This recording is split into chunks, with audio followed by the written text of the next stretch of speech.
Boa noite, aqui é o Vicente Scopacasa. Aqui do meu lado, o Rui Soares, meu grande amigo e um profundo conhecedor desse assunto que nós vamos tratar aqui. Boa noite, Rui. Boa noite, Vicente. Boa noite, Marcos. Boa noite a todos. Muito obrigado pela presença de vocês. Que bom que estamos juntos falando sobre um assunto que nós todos gostamos demais, né? Exatamente, exatamente. E tem aqui o Marcos Rezende, que é o nosso parceiro aqui no Light Pro Academy. E o Marcos ele vai ter uns recadinhos agora no começo, né, para vocês, e depois ele vai voltar no final. Então, Marcos, por favor. Ok, eu vou compartilhar minha tela, né?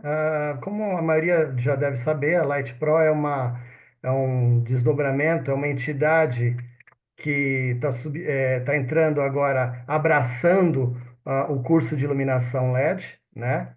Então, é um projeto que tá crescendo, a gente está atualmente com três cursos, tem mais um quarto curso que vai entrar, provavelmente no mês de julho, né? A gente está já em negociações avançadas para iniciar esse projeto, né? Vocês estão vendo a minha tela?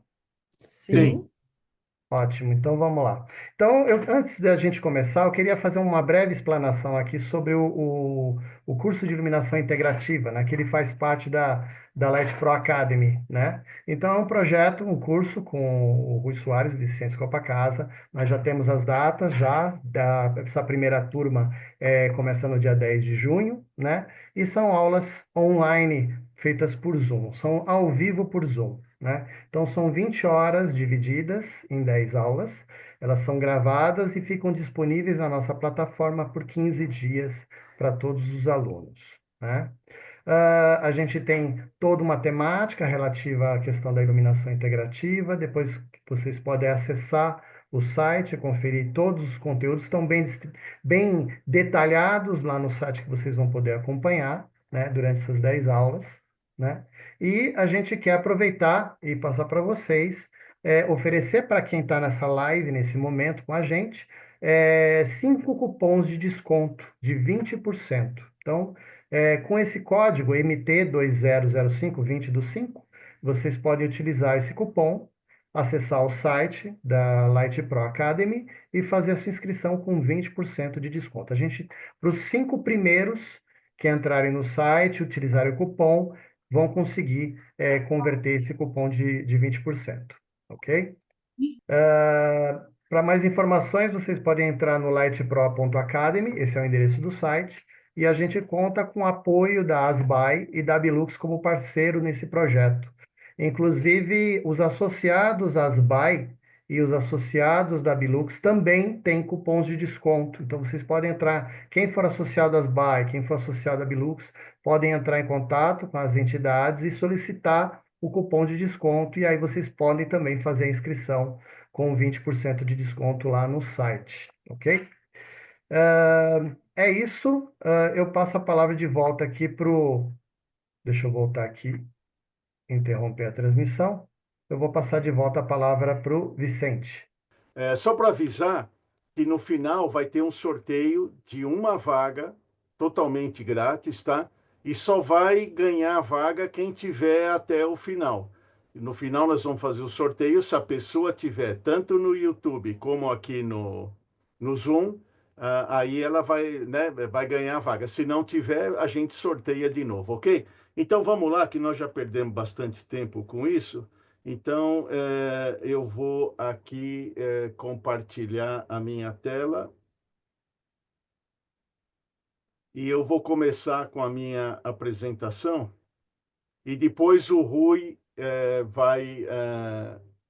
Vocês estão vendo minha tela, né? Sim. Ok. Bom, então, como eu disse, eu começo, vai ser relativamente rápido, né? A gente não quer tomar muito tempo de vocês, mesmo porque o assunto é bastante denso, né? O assunto é bastante, vamos dizer assim, além de interessante, ele é muito denso. Então, bom, eu começo dizendo o seguinte: esse termo human-centric lighting, né? Ou a luz centrada no ser humano, ela pode ser confuso, né? Esse termo pode confundir. porque, especialmente quando a gente usa luz elétrica à noite, ela provoca danos, a luz elétrica à noite, né, especialmente à noite, ela provoca danos não necessariamente para as pessoas, mas para todo o ecossistema. Então, nós temos dois tipos de efeitos negativos, né? Um que é direto, isso afeta a interrupção, pode provocar a interrupção circadiana, né, das pessoas, e o outro indireto, que age também como uma forma de interferência no ecossistema do planeta. Então, o que a gente busca é olhar a partir, né, além do curto prazo, e estudar de uma forma, né, que a gente consiga preservar o sistema e a biodiversidade como uma forma geral. Isso tudo porque a luz ela é uma onda eletromagnética, ou seja, ela carrega energia. E se carrega energia, ela interfere com todos os seres vivos do planeta. Considerando o espectro de ondas eletromagnéticas e falando mais propriamente do espectro visível, que é uma pequena parcela, né, desse espectro de ondas eletromagnéticas, nós temos visualmente, pelo nosso sistema visual, né, fotorreceptores da retina, nós temos como interpretar isso e transformar essa energia no que a gente chama de um equivalente fotométrico, que nos permite enxergar não só cor, mas forma, texturas, nível, né, de intensidade de luz e tudo mais. Isso falando do espectro, do estímulo visual. Agora, além disso, nós temos também o estímulo não visual. E é exatamente esse o tema que a gente tem estudado bastante, e é o tema que a gente gostaria de abordar com mais detalhes, né? Para que todos esses estímulos resultam em respostas do nosso organismo, algumas visuais e outras não visuais, que, de certa forma, afetam o nosso lado emocional ou o nosso lado fisiológico, né, que compõe a iluminação integrativa, que o Rui vai abordar um pouco mais na apresentação dele. Falando do aspecto visual da luz, né, nós temos a capacidade de interpretar essa energia que chega, né, no nosso, que estimula o nosso sistema visual, da seguinte forma: a gente fala em onda eletromagnética, então a onda tem um determinado comprimento. Por exemplo, uma onda azul, seja ela, né, qual for, né, o azul tem uma faixa relativamente grande, mas pegando um comprimento de onda, a gente consegue medir esse comprimento, né? E isso o ser humano interpreta como uma cor. Então, para cada comprimento de onda que compõe o espectro visível da luz, nós temos a capacidade de transformar cada um deles no equivalente fotométrico, que é simbolizado através de uma cor. Então, uma onda um pouco maior, aí está situado lá na faixa do vermelho do espectro, a gente interpreta como vermelho. Então, é bastante interessante isso, né? Que nós temos essa capacidade de transformar comprimento de onda num equivalente fotométrico que resulta numa determinada cor. Isso aqui, basicamente, visual, né? Bom, e eu estou falando em espectro de luz, né? Então, a gente vai falar agora da distribuição espectral de potência, que é como se fosse o DNA da luz, né?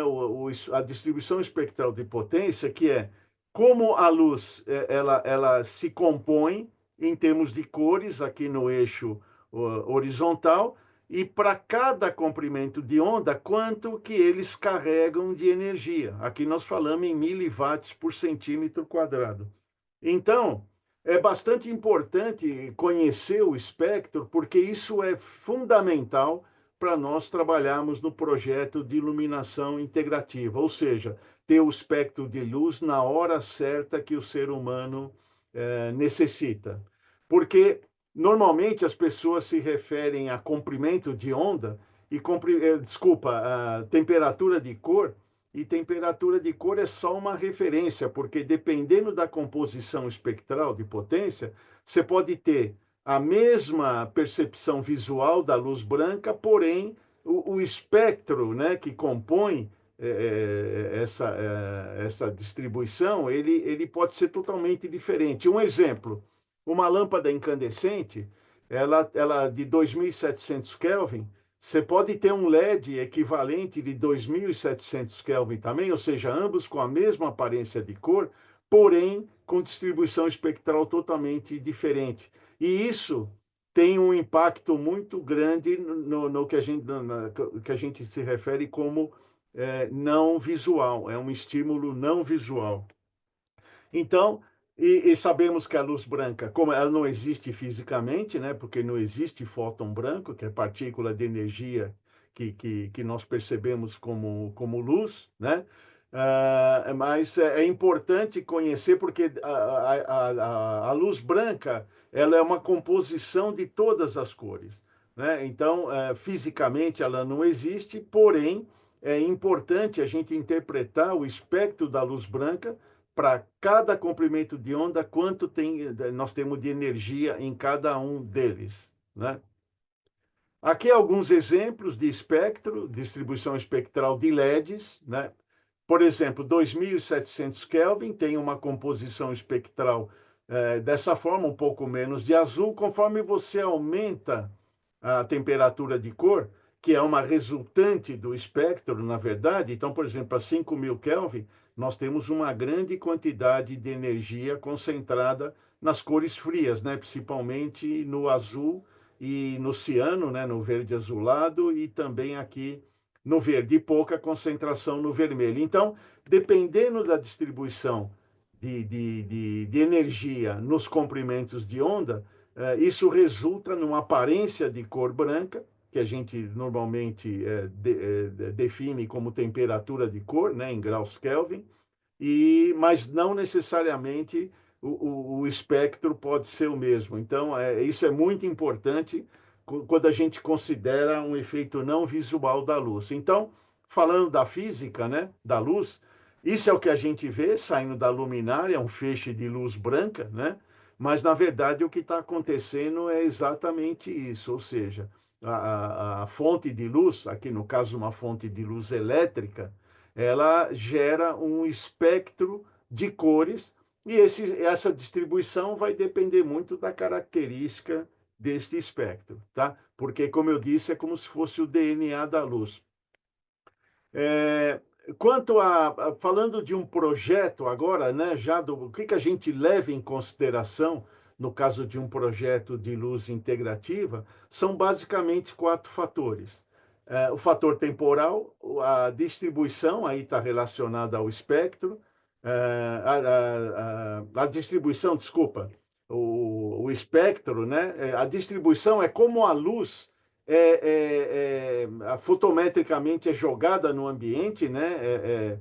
Vamos dizer assim, falando num termo bem, né? Espalhada pela fonte de luz no ambiente, né? Como é que ela se propaga no ambiente, isso é importante, e a intensidade também. Então, rapidamente, em cada um deles, primeiro a gente define fluxo luminoso, que é a quantidade de luz emitida por uma fonte em todas as direções, e vocês podem ver que se a gente tratar o fluxo luminoso fotometricamente, a unidade de medida, né, é o lúmen. Porém, como luz é energia, então a gente tem o lado radiométrico também, que é especificado em watts. Então, o lúmen está associado à parte visual da luz e watt, que é a parte radiométrica, ao estímulo não visual da luz. Então, a gente fala em iluminância, que está ligado com intensidade de luz, né, que é definido como o fluxo luminoso por uma superfície, cuja unidade é o lux, só que no caso da iluminação integrativa, as métricas utilizadas, elas levam em consideração não a iluminância horizontal, mas sim a iluminância vertical, ou seja, aquilo que realmente está chegando na nossa retina, está sensibilizando a nossa retina. A unidade continua a mesma, certo? Então a gente fala em iluminância vertical, tá? Quantidade de luz projetada numa determinada superfície.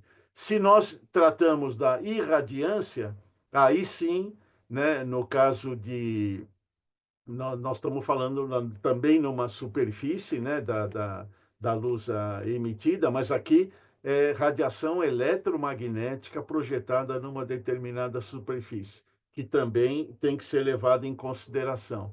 O fator temporal define, que a gente fala de fotoperíodo, né, ele define como o horário de exposição da luz, que hora do dia essa luz está sendo gerada, né, está sendo distribuída, e também a duração da exposição nessa luz. Então, isso nas métricas, isso é levado em consideração, e principalmente o fator espacial. O fator espacial ele está ligado ao projeto luminotécnico em si, ou seja, como é que aquela luz é distribuída no ambiente e como é que essa luz sensibiliza os nossos olhos, né? Tem alguns ângulos críticos que a gente tem que levar em consideração. Então, porque vocês podem ver que dependendo de como a luz é distribuída no ambiente, ela tem uma determinada intensidade, o espectro e tudo mais chega de uma forma diferente, sensibilizando, estimulando o nosso olho. Bom, a minha parte é isso. Desculpem pela interrupção. Agora eu vou tirar aqui a minha apresentação e peço para o Rui entrar com a sua, Rui, por favor. Bom, em primeiro lugar, eu coloquei aqui no ladinho da nossa tela os nossos participantes e eu fico super feliz de ter uma série de pessoas aqui que eu admiro muito e que eu conheço e admiro muito, e uma série de pessoas que certamente eu vou admirar muito quando conhecer. Mas muito obrigado, pessoal. Alguns doutores aqui na plateia, né? Doutores, além de doutores super queridos. E vamos lá. O que a gente decidiu abordar, né, sobre por que, né, a iluminação integrativa, né? Porque primeiro, né, quando eu vi primeira vez na minha vida essa expressão Integrative Lighting trazida pela Comissão Internacional de Iluminação, eu pensei assim, será que é mais uma modinha, né? Será que é mais será que é uma tendência? Né? E aí eu comecei a refletir, mergulhar nesse estudo, mergulhar nesse assunto, e eu vi o seguinte: não é moda, não é tendência. Eu arrisco a dizer que depois da chegada dos LEDs é o novo passo, né, o próximo passo na área de iluminação, porque ela fala de uma iluminação voltada para pessoas, né? Então, é evidente que há muito tempo nós já consideramos as pessoas como o, o, o nosso objetivo final, né, quando a gente fala de iluminação. Mas a abordagem sempre vinha para iluminar coisas. Eu estou iluminando a arquitetura, estou iluminando o design de interiores, eu estou iluminando o paisagismo. E talvez uma pequena mudança de lugar, muito pequena, mas que faz uma diferença enorme, é que agora a gente está começando a olhar para iluminar para pessoas, né, para atender as necessidades das pessoas. E é isso que eu vou falar um pouquinho aqui agora na minha fala nessa live, que é o seguinte: imagino que vocês estejam vendo minha tela. Deixa eu só redistribuir vocês aqui na minha tela também. Pronto. Vocês estão vendo a minha tela? Masterclass Luz Integrativa? Sim, sim, Sim? estamos. Ok. Então, gente, a gente consegue reconhecer duas evoluções na área de iluminação, né? Uma evolução conceitual, uma evolução do conceito, porque até antes da luz elétrica chegar, né? Desde que a luz invadiu a noite, né? Quer seja por tochas, quer tochas, vela, lampião a gás, lamparinas e assim por diante. e mais recentemente a luz elétrica. O objetivo inicial era trazer atividades que só eram possíveis, atividades visuais, que antes eram só possíveis durante o dia, para a noite, para que pudessem ser executadas à noite. Então, antes a gente só iluminava para tirar do escuro, né, para trazer luz para a noite, para que a gente pudesse desempenhar alguma tarefa, ainda que não complexa, à noite. E depois, lá para meados do século passado, nós começamos a ter outros fatores, né? É uma evolução desse conceito, valorização de texturas. A gente tem nessa figura aí um exemplo, né? Sem a luz eu não enxergo a textura. Criar hierarquia entre elementos do ambiente, criar ilusões nesses ambientes, ou seja, com a luz a gente consegue mudar a impressão que a gente tem das próprias dimensões do ambiente. A gente começou a poder criar ambientação, né? Esse ambiente é mais aconchegante ou estimulante, é mais amigável para mim ou para esse ou aquele público, enfim. Então, a parte de ambientação vem nessa evolução junto. E a parte de conforto visual, né, que passou a ser uma preocupação bastante grande, e, na verdade, antecedeu esse movimento, a gente herdou, né, nessa nova evolução, a questão do conforto. Depois chegaram as normas técnicas, as recomendações, que começaram a trazer quantidades e qualidades da luz, né? Agora a preocupação já é outra. Quanto de luz eu preciso para determinada tarefa? Qual é o tipo dessa luz? E aí vieram as certificações LEED, Aqua, Procel, Edifica, e eu queria destacar, porque tem a ver com o nosso tema aqui hoje, a certificação WELL, porque a certificação WELL, ela fala exatamente de bem-estar das pessoas, né? Então, ela é até conhecida informalmente como LEED para pessoas, né? A certificação LEED, que é norte-americana, a Aqua, que é francesa, o Procel Edifica, que é brasileira, e a certificação ela vem, é a primeira delas todas que é voltada para o usuário da edificação, não para a edificação em si. E agora nós temos um momento atual de uma outra evolução de conceito na área de iluminação, que é a iluminação humanizada, a iluminação voltada para os usuários. E aí ela começou a ter vários nomes, né? Houve várias tentativas de você nomear essa questão, né? Uma delas, iluminação voltada ao ser humano, iluminação circadiana, iluminação biodinâmica, iluminação, neuroiluminação, né? E aí nós começamos a ter outros fatores, outras características da iluminação, além daquelas que nós já conhecíamos, porque a luz agora tem que ser mutável, ela tem que ser uma luz adequada para o dia e uma outra luz adequada para a noite. Uma luz adequada para determinado público, uma luz adequada para a tarefa visual que a gente está fazendo. Quer dizer, isso já existia também, mas a gente começou a expandir esses conceitos.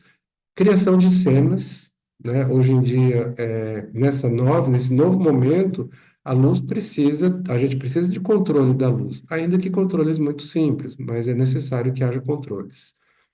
A luz passou a ser uma ferramenta de expressão, né? Trazer expressividade, ou os ambientes passaram a ter expressão para nós, a ter significado para nós. E a questão de saúde, né, que é algo que não se pensava antes, né, nesse novo momento, a saúde é um elemento dos mais importantes.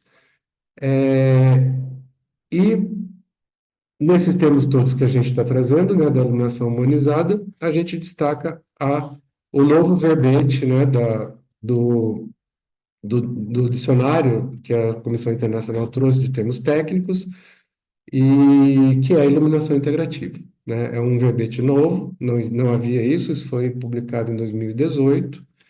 E iluminação integrativa, quando eu ouvi pela primeira vez, eu achei um termo muito estranho, parecia português errado, quando eu ouvi pela primeira vez, porque integrative light em inglês, ok, mas quando a gente foi traduzir para português, parecia uma coisa, como é que eu traduzo isso, né? Porque a iluminação integrativa não soava bem aos nossos ouvidos. Agora nós já nos acostumamos com esse novo termo, né? E a Comissão Internacional diz que iluminação integrativa é aquela que integra os efeitos visuais e não visuais da luz, trazendo benefícios para humanos, fisiológicos, psicológicos. Na verdade, a gente está falando aqui de benefícios neurocomportamentais, neurofisiológicos e metabólicos, né? Quando a gente fala da parte fisiológica, né? Tem uma divisão em três, né? Neurofisiológica, neurocomportamental e metabólicos. E a parte psicológica. Então, nós começamos a considerar também esses aspectos. Eu diria que, bom, aí eles colocam essas notinhas, né? A Comissão Internacional trouxe, é, que iluminação integrativa só se aplica a humanos. Então, não tem iluminação integrativa para animais, né? Então, esse tema é restrito a humanos. Tudo que tem a ver com tratamento com luz, terapias com luz, não faz parte do conceito também. Então, fototerapia, cromoterapia, não fazem parte desse conceito. E eles colocaram o Human-Centric Light, uma iluminação voltada, centrada no ser humano, né, como significado semelhante. Eu só queria chamar a atenção que semelhante não é igual, é semelhante, né? Então, por quê? Porque o termo Human-Centric Light, ele estava muito mais voltado só para a parte biológica. E agora a gente está olhando para esses três aspectos ao mesmo tempo. Lembrando, olhando para essa figura, a gente percebe algumas interseções, né? As coresinhas que estão representadas ali por amarelo, entre visual e psicológico, emocional, o magenta, né, entre emocional e biológico, e o ciano também, porque às vezes um aspecto da luz, ele pertence a mais de um desses três aspectos, né, que a gente vai abordar bastante no nosso curso. Bom, e agora tem uma evolução tecnológica também, que tem a ver muito com o aprofundamento que o Vicente traz, que é porque antes a iluminação, a área de iluminação era toda voltada para a elétrica, né? A gente pegava a lâmpada incandescente, alimentava com energia diretamente e o filamento emitia luz. Então estava no mundo da elétrica, né? E as outras lâmpadas que seguiram, né, um pouco depois, né, disso, também estavam no domínio da elétrica, praticamente. E hoje não. Hoje a iluminação migrou para a eletroeletrônica e até para a eletrônica digital, por causa dos LEDs, porque os LEDs, eles são equipamentos eletrônicos, né, é um componente eletrônico, o LED é um componente eletrônico. As fontes de alimentação, que a gente chama de drivers, também são eletrônicas, e os controles de iluminação, quer sejam os dimmers mais simples até os mais complexos de sistemas de automação, também são eletrônicos e, como eu falei, muitas vezes digitais. Então é uma outra era, né, que a gente está entrando. E quando a gente fala do projeto de iluminação, nós fazemos essas perguntas nessa sequência.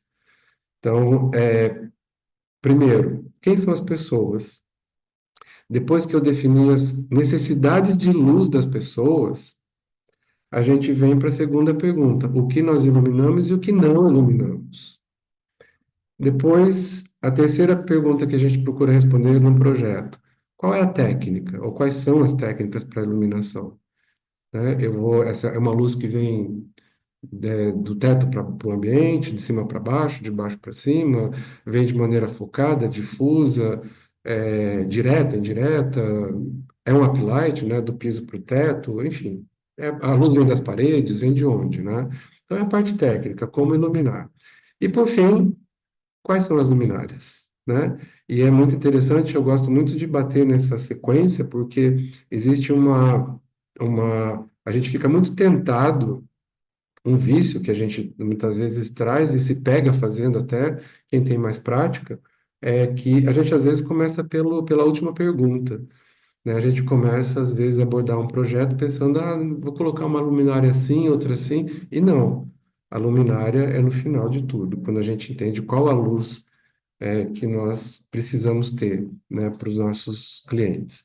Bom, eu queria enfatizar bem, a gente vai ficar muito, a iluminação integrativa, ela foca muito nessa primeira pergunta. Quais são as necessidades de luz dos clientes? E às vezes necessidades de luz que nem eles sabem que têm, né? E aí a gente vai trazer para vocês ferramentas de como trazer, de como fazer esse tipo de análise, né? Quais são as necessidades de luz das pessoas? Por quê? Quando a gente faz um projeto de iluminação integrativa, essa pequena mudança de lugar, onde a gente está pensando só na luz e nas necessidades das pessoas, ela acaba fazendo com que você, como resultado final dessa análise, você facilite muito o projeto de iluminação, porque quando você termina essa análise, praticamente o teu projeto está pronto, você só vai transpor o atendimento das necessidades que você identificou para as plantas arquitetônicas, né? Evidentemente com os devidos cálculos. Segundo, ele coloca você num outro patamar profissional, porque quem trabalha com iluminação, evidentemente, porque antes a gente, quando a gente fala, por exemplo, de iluminar uma residência, os ambientes se repetem. Toda casa tem sala, toda casa tem quarto, toda casa tem cozinha, e a gente fica com uma tendência muito forte, uma tentação muito forte de dar um Ctrl+C, Ctrl+V e repetir as soluções em iluminação de um projeto para outro. E agora não, como eu estou analisando as necessidades de luz dos clientes ou dos usuários, eu nunca vou repetir solução de projeto, porque os usuários nunca são iguais, né? Então a gente dá um salto, né, quer seja se eu sou um projetista, quer seja se eu sou um assessor, até a pessoa que trabalha em vendas, por exemplo, de luminárias, né? Você vai entender melhor o tipo de luz que cada luminária vai te trazer e qual a aplicação correta dessa luminária que vai fazer bem à saúde da pessoa e qual uma aplicação que vai trazer problemas para as pessoas, né? E às vezes o mesmo equipamento pode ter os dois lados, dependendo até da hora como forem aplicados, como o professor Vicente falou, que é o fator temporal, né? Então, o mesmo recurso aplicado durante o dia pode ter um efeito benéfico e à noite pode ter mesmo recurso, um efeito maléfico, né? Então, a gente também vai abordar muito isso. Então, olha, os três aspectos, né? A gente vai verificar o aparato visual humano, a questão do envelhecimento, a questão de o que acontece no olho, né, a parte visual. É claro que esse conhecimento já é muito mais antigo, já é muito mais compreendido até, né, a morfologia do sistema visual, só que agora a gente vai começar a olhar outros aspectos também, que têm a ver com espectro, que tem a ver com hora do dia e assim por diante. Nós vamos abordar a parte psicológica, né? Então, que é outro aspecto, né, da iluminação integrativa. E aí a gente está falando de espectro de novo, nós estamos falando de intensidade de luz e, evidentemente, de hora do dia, faixa etária e assim por diante, né? Então, como é que a gente traz essa questão do espectro e qual é o impacto do espectro para os três aspectos, né? O visual, o psicológico e o biológico, né?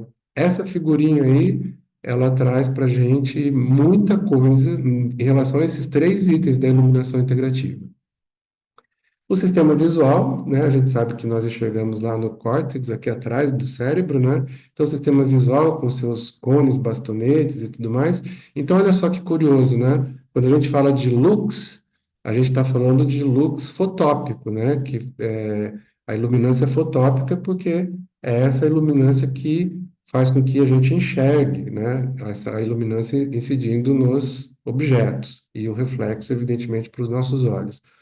Mas agora, quando a gente fala do sistema não visual, a gente está dividindo aqui o sistema não visual em duas partes. Uma parte onde a luz, depois de se tornar estímulo neural, ela estimula várias partes do cérebro com funções diferentes. E aqui, olha que curioso, isso é um outro sistema que não faz parte do visual. São outras vias completamente diferentes. Elas começam no olho, mas elas acabam indo direto para o sistema nervoso central e com projeções para várias partes diferentes do cérebro. E o sistema não visual, ele é responsável por, olha quantos itens, né? É muita coisa. E uma outra ramificação específica do sistema não visual, que a gente vai abordar também, é essa aqui, ó, que A luz controla as funções de uma glândula do tamanho de uma ervilha chamada glândula pineal. E são, na verdade, funções adicionais trazidas por essa pequena glândula, né? Executadas por ela e extremamente importantes. Se a gente bater os olhos só nessa listinha aqui, a gente já vai ver que não é pouca coisa, né? Os benefícios de você ter esse sistema funcionando adequadamente, porque ele é modulado pelo claro-escuro ambiental. E nós, hoje em dia, fizemos isso aqui, ó. Nós mudamos o nosso padrão de exposição à luz. Os nossos antepassados, não tão distantes, tinham uma exposição à luz parecida com essa curva azul. Aí, muita exposição diurna à luz natural, né? E hoje, o que acontece conosco, que é representado por essa linha rosa, né? Nós saímos de casa, a gente pega muitas vezes um transporte que não traz a informação para o nosso cérebro de que é dia. Eu fiz esse teste no Uber, gente, de manhãzinha, com um equipamento dentro do Uber, o Uber com película, né? E era como se fosse noite, né? Eu fiz esse teste até para matar essa minha curiosidade. Depois a gente chega num escritório fechado, talvez com pouca luz. Às vezes a gente tem muita luz para a visão, para o desempenho de tarefas visuais, até porque nós temos norma técnica para isso, né? Mas muitas vezes nós não temos muita luz para o sistema não visual. Ou seja, eu posso trabalhar o dia inteiro numa sala completamente clara, visualmente clara, mas biologicamente é como se fosse noite. Então, é isso a gente precisa corrigir, porque essa mudança de exposição ao padrão claro-escuro que acontece na modernidade, ele traz problemas muito sérios à nossa saúde, né? Não dá para passar incólume com essa diferença gigante de exposição. E se a gente não tem essa exposição adequada, ou seja, dia claro e a noite escura, que a gente acabou invertendo, né? Com iluminação elétrica, a gente muitas vezes a gente passa o dia em ambientes escuros, e quando a gente chega, ou em casa, ou em qualquer outro lugar à noite, você muitas vezes tem muita luz, muito mais do que deveria. Quando a gente se expõe a essa irregularidade de maneira crônica, nós temos um fenômeno que chama cronorruptura, que é a ruptura dos nossos cronômetros biológicos. E aí, a cronorruptura, ela quebra os nossos ritmos biológicos e a gente começa a ter outros problemas. Problemas de curto prazo, né? Então, olha, fiquei 3 dias indo dormir todo dia, toda noite, até as 3 horas da manhã estudando, por exemplo, ou trabalhando. Imediatamente eu vou apresentar esses problemas que estão aí na tela, tá? Isso é curtíssimo prazo. Eu queria até chamar atenção para perda de empatia, negatividade, e olha esses 3 últimos itens aqui, né? Diminuição da capacidade de aprender, criatividade e processamento de informações. Ou seja, eu não vou nem conseguir trabalhar adequadamente, porque as ferramentas que eu teria para um trabalho eficiente foram embora, simplesmente por um curtíssimo prazo me expondo a uma luz irregular, né? Diferente do que a natureza me trouxe. Problemas de longo prazo. Aí, se eu cronicamente me exponho a, de maneira irregular à luz, né? Eu posso ter estresse físico, mental. Eu vou querer utilizar fármacos para compensar isso. Então, eu estou tendo sono durante o dia, eu tomo estimulante, aí de noite eu estou nervoso, tomo calmante, enfim. Isso não pode ser de maneira nenhuma saudável. A minha imunidade fica diminuída, né? Aumento do risco de infecções e câncer, aumento do risco de doenças cardiovasculares, aí se inclui nisso a hipertensão arterial, desajuste metabólico e diabetes tipo 2. Aí a gente fala de obesidade também, e a gente fala especialmente da diabetes. Nós vamos estudar exatamente por que esses efeitos acontecem. E a gente fica mais vulnerável, quem já tem propensão vai ficar muito mais vulnerável a transtornos de humor, ansiedade, paranoia, alucinações e até esquizofrenia e transtornos de personalidade, né? Aumento dos sintomas de transtorno de personalidade. Gente, nós estamos cada vez mais a nossa medicina está evoluindo e a gente vê que nós temos hoje, atualmente, diagnósticos muito mais precisos, né? Ontem eu li uma notícia interessantíssima, acho que saiu na televisão, se eu não me engano, de que os médicos descobriram uma maneira muito eficaz de conseguir detectar autismo em crianças muito pequenas, né? Em minutos, porque o diagnóstico de autismo era demorado, e agora em 15 minutos eles conseguem detectar isso. Então, a medicina está melhorando nos diagnósticos. Não significa que tem mais autistas no mundo, nem que tem mais TDAH, nem que tem mais transtornos de personalidade. Significa que os diagnósticos estão melhorando. Agora, da mesma maneira que os diagnósticos estão melhorando, o nosso conhecimento também está. E já estamos no momento hoje, na área de iluminação, de aplicar esses conhecimentos, para que essas distorções que a gente acabou sem querer provocando, aliás, e foi isso que me incentivou a estudar esse assunto, quando eu me dei conta que eu talvez estivesse trazendo para os meus clientes, no projeto de iluminação, um veneno, né, algo nocivo para a saúde deles, isso bateu na minha consciência de uma maneira que opa, eu preciso entender melhor isso, como é que isso funciona. E é esse conhecimento que a gente quer trazer para vocês, pessoal. Como a gente consegue, hoje, fazer um projeto de iluminação, ou pensar em iluminação, ou trabalhar em qualquer área, ou qualquer sub-área, né, da iluminação, quer seja como fornecedor de equipamentos, quer seja como projetista, ou enfim, lojista, o que quer que seja, como é que a gente, ou pesquisador, né, da área, como é que a gente navega nesse mundo com os conhecimentos mais recentes que a neurociência nos trouxe. Muito obrigado, gente. Ei, Rui, muito obrigado, bela explanação. Então, nesse ponto, pessoal, eu gostaria de saber se alguém tem alguma pergunta, alguma consideração. Quem tiver no Zoom, basta tirar o microfone, né? Abrir o microfone e fazer a pergunta. Quem tiver no YouTube, lá no chat, pode fazer a pergunta também, ou comentário e tal. Então, vamos dedicar aqui alguns minutos para isso, né? Para que todos possam se manifestar e, eventualmente, a gente conversar um pouco mais antes de fazer o sorteio para terminarmos a aula de hoje dentro do prazo que a gente estipulou. Então, estamos à disposição. Ok? A Márcia Kemer dizendo que gostou bastante, obrigado. A Patrícia Guerra pergunta, então 6.500 Kelvin, então é prejudicial, correto? Bom, aí depende, né, Rui? Depende, Patrícia, pode ser prejudicial.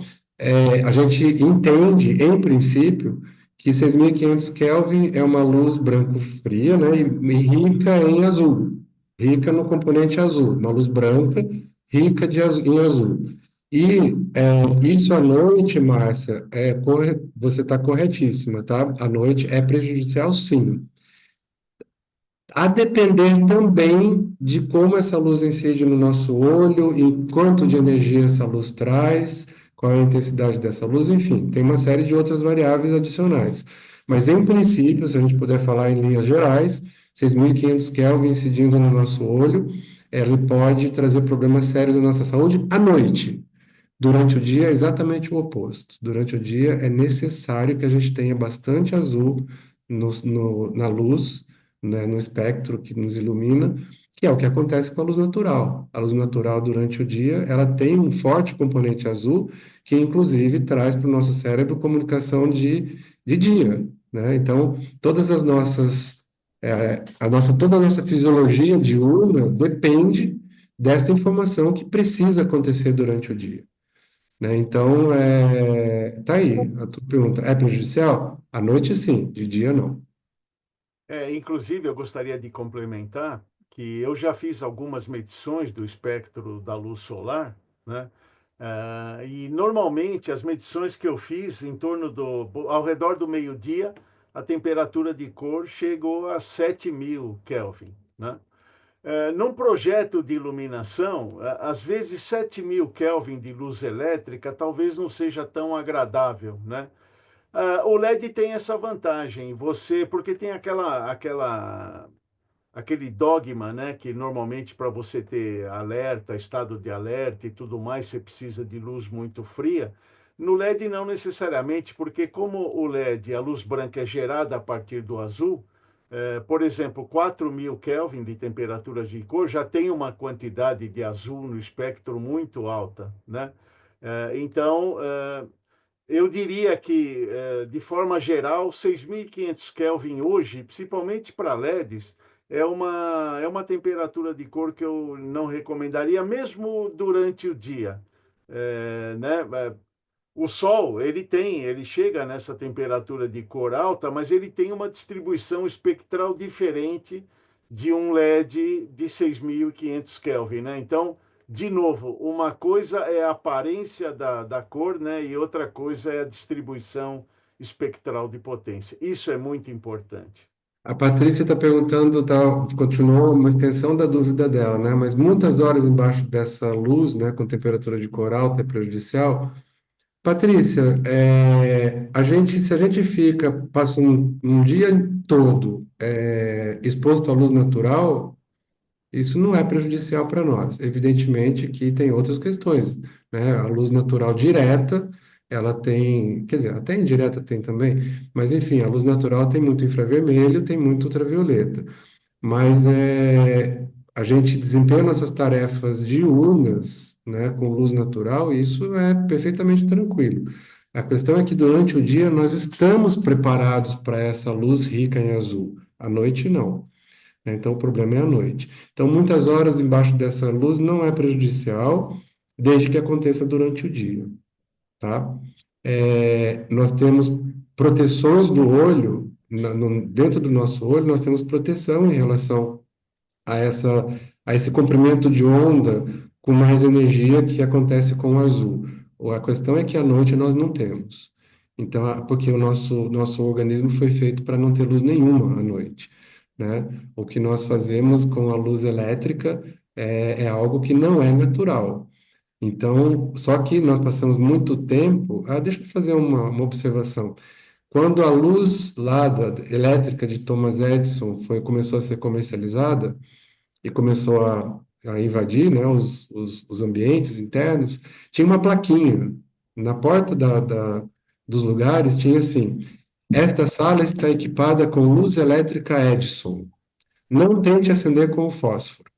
Simplesmente mexa na chavinha do lado da porta. E depois embaixo na plaquinha tinha as letras miúdas, como todo contrato, né, hoje em dia faz, dizendo o seguinte: a iluminação noturna com eletricidade não faz mal à saúde e não prejudica o sono. A gente sabe que isso não é verdade.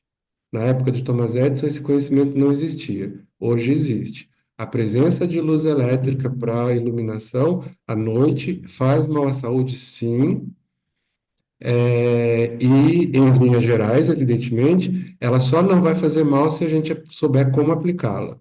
E é exatamente isto que a iluminação integrativa traz. Isso aí. Olha, o Carlos Eduardo Baeta, lá, nosso amigo da Luma, lá de Niterói, do Rio de Janeiro, faz a seguinte pergunta. É conhecido que a falta de vitamina D pode ocasionar queda de imunidade. Isso está diretamente pela pouca exposição do sol. Conhece algo relativo a algum comprimento de onda ou tipo de LED que estimule a produção de vitamina D? Bom, a vitamina D é produzida na luz solar por uma radiação, pela radiação ultravioleta. Eu imagino, eu não tenho muita certeza disso, que nós estamos falando de ultravioleta A. Na verdade, nós até podemos, eventualmente, gerar um espectro de luz elétrico que tenha composição de ultravioleta A. Eu recentemente participei de um projeto da FAPESP para postura comercial, aumento de produtividade de ovos, né, de galinhas poedeiras, e no espectro que nós criamos tinha ultravioleta, porque a curva de sensibilidade fotópica da galinha, ela requer ultravioleta por algum motivo. É um motivo de segurança delas, para identificar os animais que tenham problema de saúde. Então, isso é possível, tá? Desde que nós tenhamos, e é lógico, o controle, né? Porque o ultravioleta A, não conheço nada na nomenclatura, científica que diz que pode causar algum tipo de problema, dependendo, né? Até o fator de esterilização também, né? Então, sim, desde que nós tenhamos conhecimento disso, é perfeitamente possível gerar um espectro de luz que contém algum componente nesse comprimento de onda que na luz solar estimula a produção de vitamina D. Eu queria só comentar uma coisa sobre isso. Primeiro, que quando a iluminação integrativa fala, né, um dos itens dela é a luz como um estímulo biológico para nós, né? Isso significa é um estudo da luz como estímulo fotobiológico. A questão da vitamina D é fotoquímico, né? Um efeito fotoquímico. Então, a iluminação integrativa não trata tanto de se aprofundar nisso, mas eu acho a questão é imprescindível ter luz natural. Então, assim, que é uma das coisas que a iluminação integrativa fala também, né? Então, sempre que possível, luz natural. A gente não pode ficar sem luz natural, né? Ainda que por pouco tempo. A gente sabe que esse efeito fotoquímico que promove a vitamina D, ele é um efeito que não precisa durar muito tempo, né? Eu já tive esse problema e o meu médico recomendou 15 minutos por dia de exposição direta à luz do sol, né? Então, 15 minutos não é o tempo que a gente fica no escritório, né? A gente fica 8 horas por dia no escritório, dá para sair um pouquinho e tomar 15 minutos de sol, né? Mas é bacana, olha quanta coisa, né? Depois tem mais, você quer examinar Né? mais Aliás, interações? Rui, é por isso que os presidiários tomam banho de sol. Normalmente é por volta das 10 horas da manhã, né? E isso tem um aspecto importante também, nesse horário precisamente, né? 10 horas da manhã, para efeito não visual da luz, também tem alguma importância, né? O Caio pergunta se, obrigado, Caio, pelas observações. Ele pergunta se, por esse raciocínio nosso, se todos os ambientes deveriam ter aquela solução de branco dinâmico, né? Com o branco frio durante o dia e branco quente à noite. Caio, depende. Depende muito depende muito de quanto de luz natural você tem disponível. E depende de que horário as tarefas tuas nesses ambientes acontecem. Então, vou dar um exemplo bem de dia a dia, né? Ah, eu estou fazendo um projeto residencial e a pessoa me fala, não, porque aqui o meu filho estuda nesse lugar. A primeira pergunta que eu faço em seguida, a que horas o seu filho estuda? Porque se o filho da pessoa estuda durante o dia, eu preciso de uma luz rica em azul. Agora, se ele estuda durante o dia do lado de uma janela e eu já tenho alguma entrada de luz natural ali, então eu não preciso me preocupar que essa luz elétrica seja rica em azul. Agora, meu filho estuda à noite, tá? À noite eu preciso me preocupar em ter o mínimo de azul possível, porque na natureza não tem. Agora, meu filho estuda de dia e de noite. Então, aí, se tem luz natural, a gente vai pensar só na situação da noite. Se não tem luz natural, aí sim a tua percepção está corretíssima, viu, Caio? A gente precisaria ter um recurso de branco dinâmico para ter os dois espectros nos horários diferentes de uso daqueles espaços, tá? Carol, você aqui, que delícia te ver. Essa pergunta é para você, porque ela fala de projeto, então eu vou deixar para você responder essa Deixa eu também. ver. Usar luz fria de dia, luz quente à noite em casa, esse conceito comum em empresas que cuidam de meio-estação, pode ser para residências até lojas. Mas complicar isso de forma prática e elegante no projeto. Carol, pergunta difícil, né? A gente competente é isso. Faz muita pergunta difícil. A Carol, além de ser uma querida, é uma profissional fantástica. Carol, é o seguinte.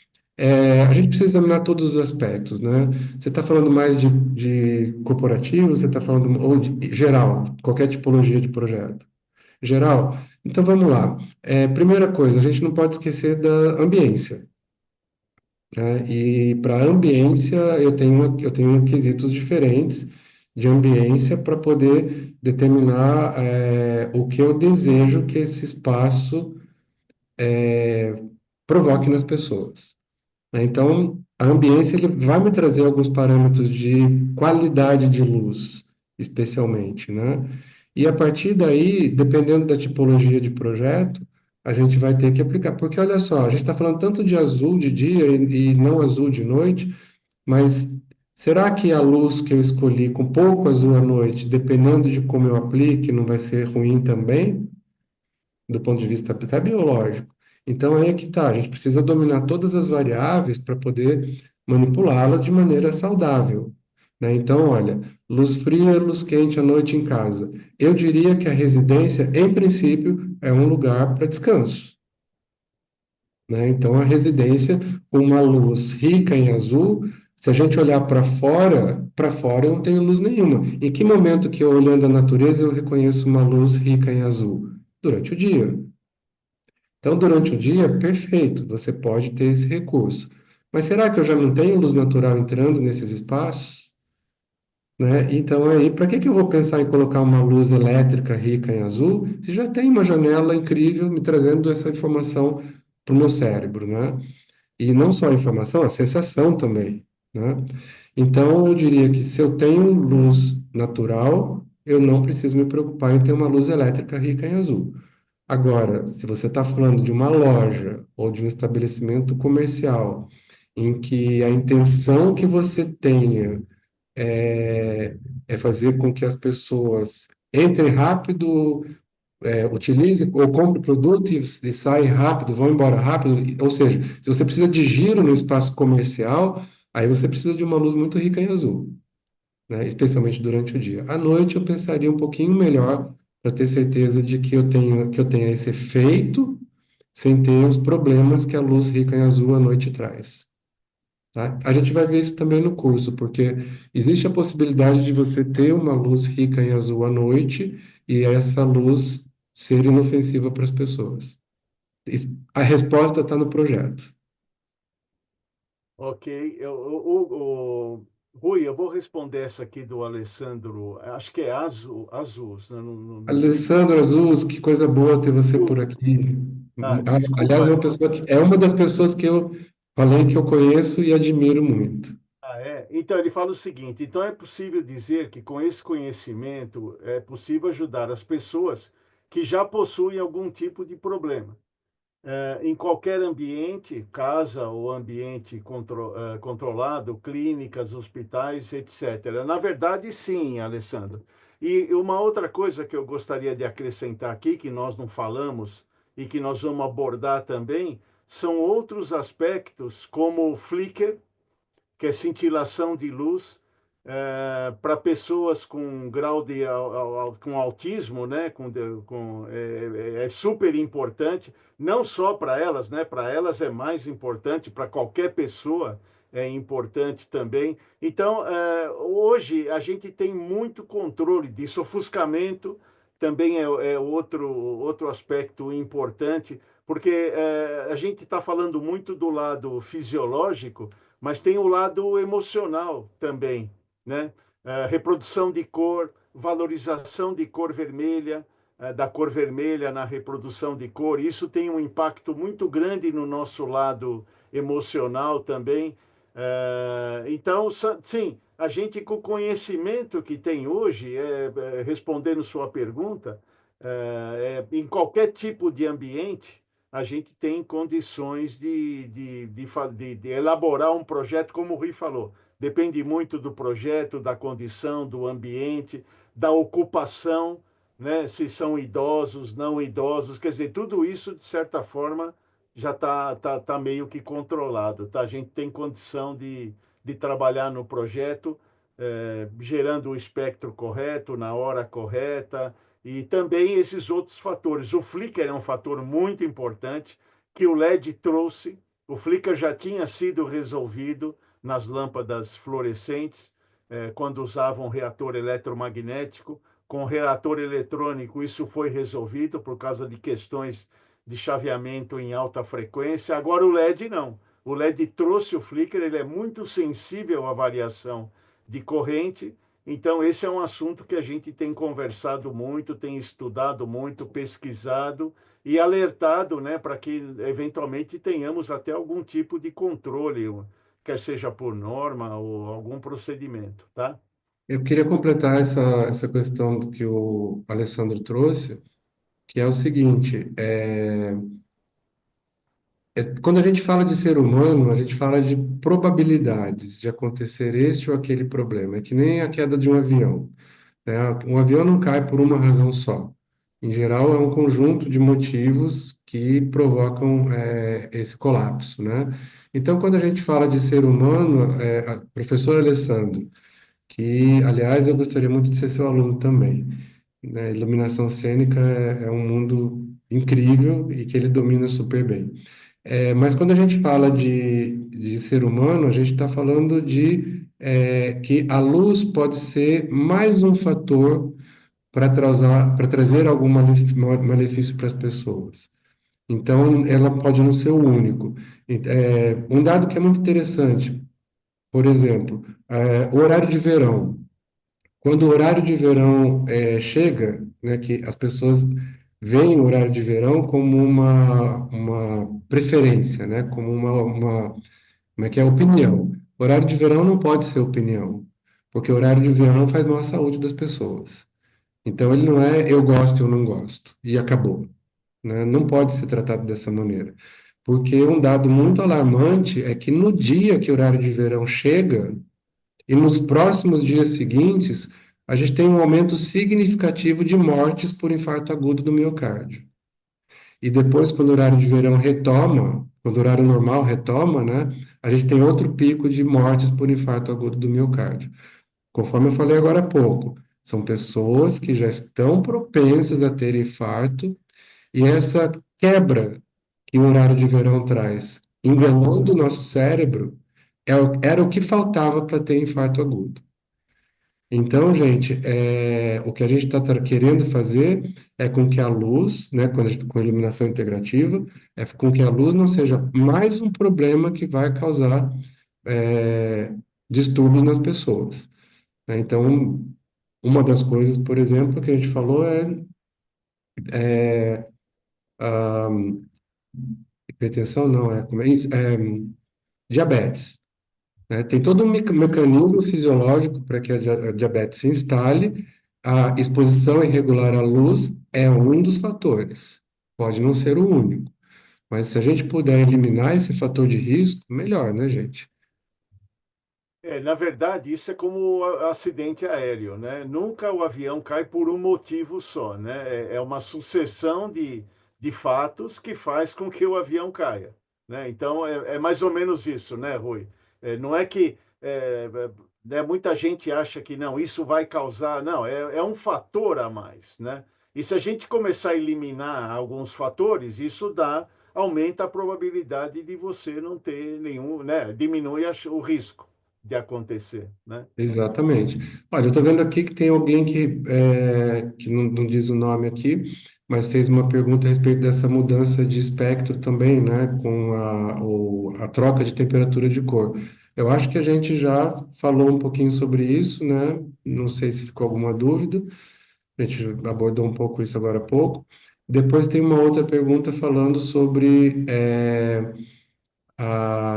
o uso daqueles protetores das telas, o modo noturno das telas, né? Então, que tá aqui com a gente até no vídeo. Obrigado. Eu não sei seu nome, mas obrigado por estar aqui com a gente. Débora. Débora, obrigado, Débora. Olha só, Débora, e todos que estão ouvindo, né? O modo noturno das telas, ele ajuda, porque ele diminui a quantidade de azul à noite. Mas ele não elimina o azul, senão você enxergaria tudo provavelmente âmbar, né? Quer dizer, ou você enxergaria as outras cores, mudaria a tua percepção de cor. O que realmente resolve essa questão é ou você diminuir, colocar no modo noturno, vai diminuir a quantidade de azul, e diminuir o brilho ao máximo que você puder, tá? Que aí você está usando duas variáveis, ou usar um óculos que vai eliminar totalmente o azul. E aí você pode ter a tela até a 100% que não vai fazer problema nenhum, não vai te fazer mal nenhum, tá? Então, assim, são essas estratégias. A gente vai abordar isso também no curso, porque é uma coisa que é super importante, né? Viu, Rui? Inclusive é o que o nosso caro amigo José Pimenta está recomendando aqui, né? Ah, tá Utilizar aqui. óculos com bloqueio da luz azul. É isso aí, Pimenta, exatamente. O Rui acabou de responder também, né? De confirmar a sua, sem dúvida nenhuma. Mais Ah, e um outra mestre aí, coisa, no Pimenta. celular, viu, Rui? Importante no celular é se você tiver braço comprido também, porque quanto mais longe ele tiver do seu olho, melhor, porque a iluminância ou a luminância que seja depende da distância. Então, quanto mais longe, né? É até um bom exercício visual, né? Olhar aquelas letrinhas pequenas de longe. Então, braço comprido também ajuda no caso de você usar esse tipo de aparelho à noite. A Fernanda fez uma pergunta bem interessante aqui, uma colocação bem interessante. O É. azul, especialmente aplicado para estudantes, né, em escolas no período noturno, não é necessário para maior foco? Fernanda, durante o dia, sim. A resposta é sim, tá? Durante a noite, não. Por quê? Isso é uma coisa que a gente, antes desse conhecimento chegar, antes desse sistema não visual, né, desses sistemas neurais serem desvendados pela neurociência, a gente acreditava que todo ambiente de trabalho e de estudo noturno tinha que ter bastante azul. Isso é um erro. Hoje nós sabemos que isso é um erro. Por quê? Porque ele vai causar um distúrbio enorme nos seus hormônios. E esse distúrbio nos seus hormônios vai ser muito pior do que eventual aumento de estado de alerta que você tenha numa noite. Porque na segunda noite você já começa a ter problemas, tá? Então, assim, você pode até ter um aumento de atenção na primeira noite que você usa essa luz azul, que não é adequada, como a gente sabe. Mas na segunda noite você já começa a ter outros grandes problemas que fazem com que ela não valha mais a pena. Então, a gente tem outras estratégias para poder utilizar para isso. Bom, primeiro, tanto o trabalho noturno como o estudo noturno, eles não são adequados. A gente faz porque a sociedade moderna exige que isso aconteça.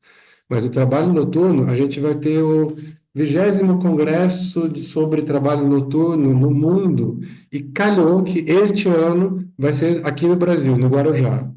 Eu não me lembro a data, mas é um congresso sobre trabalho noturno.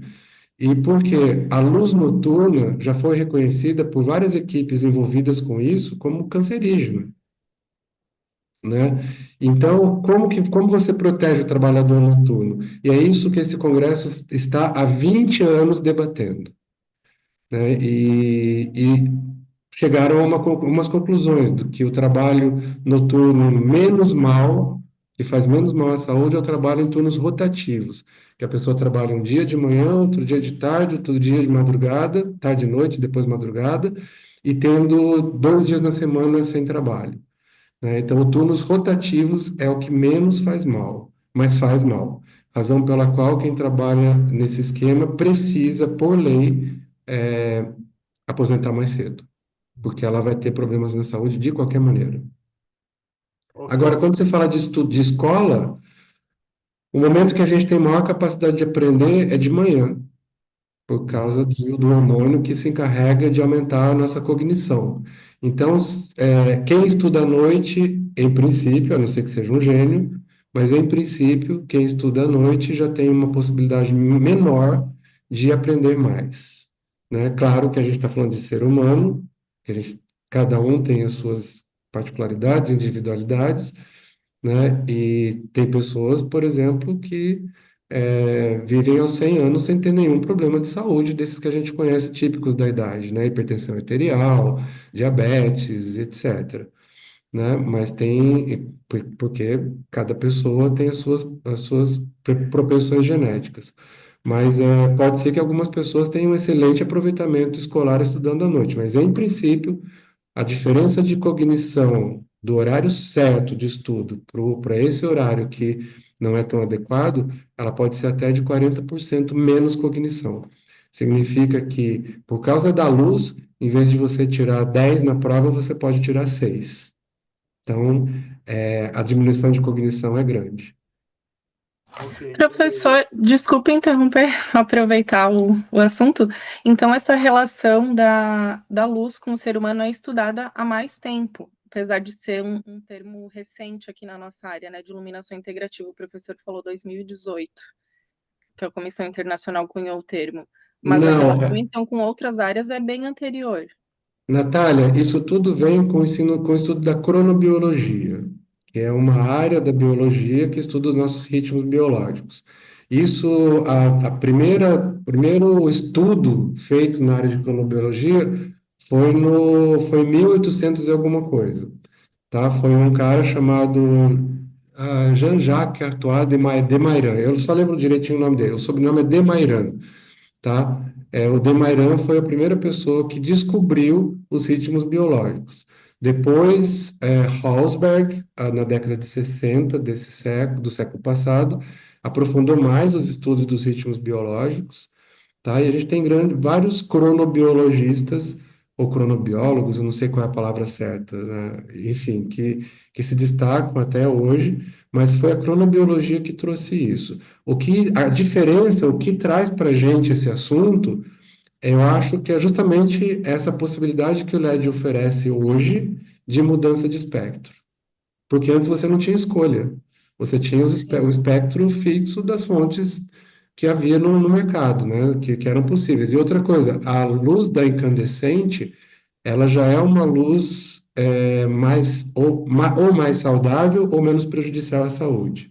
Tá? Então, essa preocupação não existia tanto. Essa preocupação passou a acontecer com o avanço da tecnologia e do conhecimento ao mesmo tempo. E Exato. a contribuição da luz do dia é levada em conta no desenvolvimento de projetos que utilizam iluminação integrativa, ou a gente considera apenas luz elétrica? Quando a gente está falando de projeto de iluminação, é, para quem é lighting designer, a gente está falando prioritariamente da luz elétrica, mas a gente precisa observar a luz natural, sim. Inclusive, tem essa certificação que eu falei para vocês, que é a certificação WELL, ela prevê isso, né? Aproveitamento de luz natural, modelagem de luz natural. Então, assim, são itens que hoje a gente precisa levar em conta. É claro que tem profissionais que são mais especialistas em luz natural do que em luz elétrica, tá? Mas a gente vai procurar sempre. Eu acho que a minha especialidade é a luz elétrica, mas evidentemente que quando eu posso analisar a luz natural, eu faço isso. E eu diria que hoje, porque a, a geometria primária das edificações é feita pelo arquiteto. Então, se você for observar bem, o arquiteto precisa ter um conhecimento maior de luz natural, né? Porque é ele que está dizendo quais são as entradas de luz, né? Dessa luz, né? Então, e o light designer, ele se preocupa um pouco mais com a luz noturna, quer dizer, com a luz elétrica, né? Não noturna, mas elétrica. Eu Obrigada. gostaria de complementar, Natália, essa sua pergunta, emendando aqui com o nosso amigo Emerson Moreira, que fez o seguinte comentário. Podemos dizer que a luz integrativa é uma clara necessidade que vai permear os próximos anos, se tornando cada dia mais inserida nos nossos ambientes e devemos começar a olhar para a importância desse tema. Na verdade, sim. E outra coisa que a gente tem observado, já vem acontecendo, como o Rui comentou, o conhecimento do espectro e a possibilidade de se projetar fontes de luz com espectro dinâmico, isso está cada vez mais crescendo, porque isso vai de encontro com a necessidade que nós temos do Human-Centric Lighting, tá? Então, hoje, a gente já trabalha e participa de vários projetos onde a fonte de luz é totalmente dinâmica. Quer seja tunable white, que não é uma solução assim, talvez, né, definitiva, é uma solução intermediária, mas em soluções onde a gente tem um controle do espectro total. E a iluminação do futuro, que a gente projeta, inclusive baseado em fontes de agências de pesquisa e tal, e de tecnologia, a luz do futuro vai ser totalmente feita por luz azul. Não vamos desculpa, por luz colorida. Hoje o LED, a luz azul transformado em luz branca por conversão de fósforo, né, que usa esse material fosforescente, ele ainda vai imperar por alguns anos, mas vem uma tecnologia nova, onde a geração de luz branca vai ser feita a partir de cores, como é o Sol. Então, sim, Emerson, na verdade, isso cada vez mais vai ser importante, né, nas nossas vidas. Não só o estudo, né, e a adequação do projeto dos ambientes e também o dinamismo que as fontes de luz vão ter para justamente conciliar tudo numa coisa só.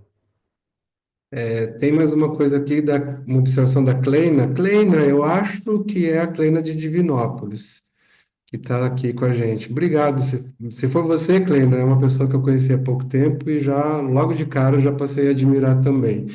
Ela coloca o seguinte: países que têm pouca luz natural, como se resolve esse problema? Kleina, países que têm. A gente sabe que o ser humano, a origem do ser humano é o Equador, né? Porque é onde você não tem frio. Depois, conforme o ser humano foi dominando é, o, as técnicas construtivas, o fogo também, etc., ele começou a se afastar do Equador, né? Que ele começou a ter abrigos em áreas mais frias. E então, o que acontece? Esses lugares que têm luz natural deficiente, né? Ou pouca luz natural, ou pouco tempo de luz natural, as pessoas não estão habituadas a isso, não estão adaptadas a isso. Então causa mal à saúde? Causa. E é por isso que a gente tem um alto índice de suicídio em países nórdicos, né? A gente chama isso de depressão sazonal de inverno, né? Aqui em português é isso. Lá eles chamam de Seasonal Affective Disorder. E aí, como resolve isso? Controlando a exposição à luz durante o dia e à noite. Então, com a iluminação integrativa, né? A iluminação integrativa é uma resposta para isso, sim. Você precisa levar para essas pessoas mais ainda do que as pessoas de outras localidades geográficas, tá? Uma luz que seja estimulante durante o dia para que o cérebro dessas pessoas entenda que é dia e que dispare todas as funções hormonais, metabólicas, neurológicas, fisiológicas típicas do dia, e para que à noite você não tenha nenhum problema de eventual presença de luz noturna, que vai também causar distúrbios, né, nas funções fisiológicas, metabólicas típicas da noite, tá? Bom, pessoal, o seguinte, já são quase 8h30, né? 20h30. Nós agradecemos todas essas perguntas. Eu não sei, Marcos, se lá no... Eu não tenho acesso ao YouTube, tem perguntas lá também? Tem como você capturar essas perguntas e depois nós respondemos? A gente Sim, promete, sim, sim. tá? Porque nós já estamos passando muito do tempo, né? Já está na hora de nós terminarmos. Agradecemos a todos o comparecimento e também as perguntas, né? Muito legal ter essa quantidade de perguntas. E o pessoal do YouTube, não se preocupe, eu e o Rui vamos responder todas. Vocês têm o nosso compromisso que nós vamos responder todas essas perguntas através de uma, uma, um arquivo, né? Sei lá, a gente pode gerar um arquivo com as perguntas e respostas e encaminha para todo mundo que participou aqui, né? Que participou da nossa aula de hoje. Então, eu gostaria de passar para o Marcos novamente para que ele faça o sorteio, né, Marcos? Ver quem que vai fazer o curso com a gente na faixa, não é isso? Como a gente diz aqui em São Paulo, no Vascão. No Vasco, no Vasco. Deixa eu só fazer uma proposta para vocês. Quem tiver mais dúvidas, pode entrar no Instagram da Light Pro. O endereço é lightpro.academy, é igual ao site, lightpro.academy. Você entra no endereço, ó, dá até para ver aqui do lado, né? Entra lá no Instagram, vai lá na mensagem, manda para a gente a dúvida e a gente vai coletar também. Tem também o WhatsApp, você acessa o site lightpro.academy, né? Lá tem o WhatsApp, pode clicar no WhatsApp e mandar a pergunta também, a gente responde todas as perguntas que vierem, tá bom? Deixa eu compartilhar minha tela rapidamente. Último recado aqui, só para lembrar, nós temos o cupom, né? Opa, deixa eu voltar aqui rapidinho. O cupom, a gente tem 5 cupons disponíveis, MT2005, ganha de 20% de desconto para fazer a sua inscrição, tá? E vamos finalizar então com o sorteio. Vocês estão vendo a minha tela de sorteio? Sim. Então vamos lá. A gente vai sortear um voucher para o curso de iluminação integrativa.